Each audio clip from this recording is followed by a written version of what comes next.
Punch Audio presents A Portrait of the Artist as a Young Man, written by James Joyce, performed by Gerry O'Brien. Chapter 1. Once upon a time, and a very good time it was, there was a moo cow coming down along the road, and this moo cow that was coming down along the road met a Nicene's little boy named Baby Tuku. His father told him that story. His father looked at him through a glass. He had a hairy face.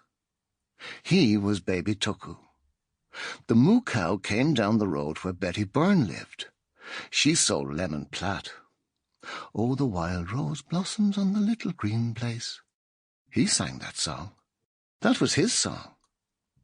Oh, the green wothe boathed. When you wet the bed first, it is warm. Then it gets cold. His mother put on the oil sheet. That had the queer smell. His mother had a nicer smell than his father. She played on the piano the sailor's hornpipe for him to dance. He danced. Tra-la-la-la-la, la-la-la, tra-la-la-la-la, tra-la-la-la-la-dee, tra-la-la-la-la, tra-la-la-la-la. Uncle Charles and Dante clapped. They were older than his father and mother, but Uncle Charles was older than Dante. Dante had two brushes in her press. The brush with the maroon velvet back was for Michael Davitt, and the brush with the green velvet back was for Parnell. Dante gave him a cachu every time he brought her a piece of tissue paper. The Vances lived in number 7.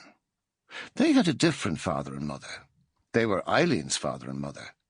When they were grown up, he was going to marry Eileen. He hid under the table.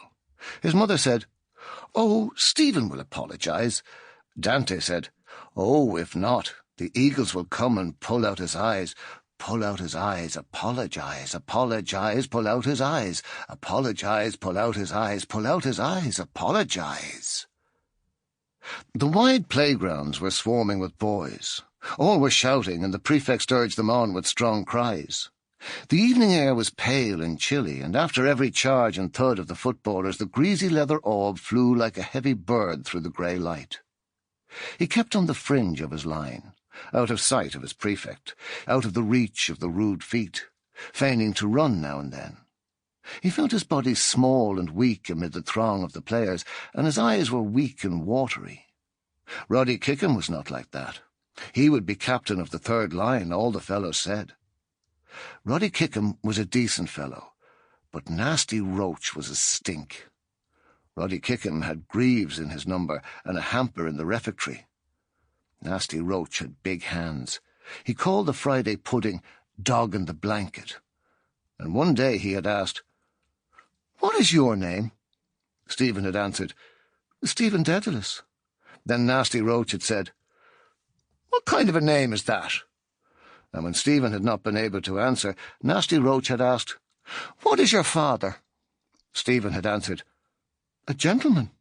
Then Nasty Roach had asked, "Is he a magistrate?" He crept about from point to point on the fringe of his line, making little runs now and then. But his hands were bluish with cold.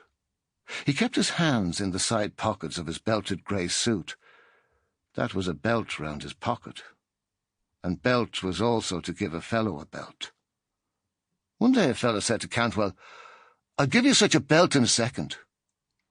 Cantwell had answered, "Go and fight your match. Give Cecil Thunder a belt. I'd like to see you. He'd give you a toe in the rump for yourself." That was not a nice expression. His mother had told him not to speak with the rough boys in the college. Nice mother. The first day in the hall of the castle, when she had said goodbye, she had put up her veil double to her nose to kiss him, and her nose and eyes were red, but he had pretended not to see that she was going to cry. She was a nice mother, but she was not so nice when she cried. And his father had given him 2 5-shilling pieces for pocket money, and his father had told him, if he wanted anything, to write home to him, and, whatever he did, never to peach on a fellow. Then, at the door of the castle, the rector had shaken hands with his father and mother, his soutane fluttering in the breeze, and the car had driven off with his father and mother on it. They had cried to him from the car, Sample complete. Ready to continue?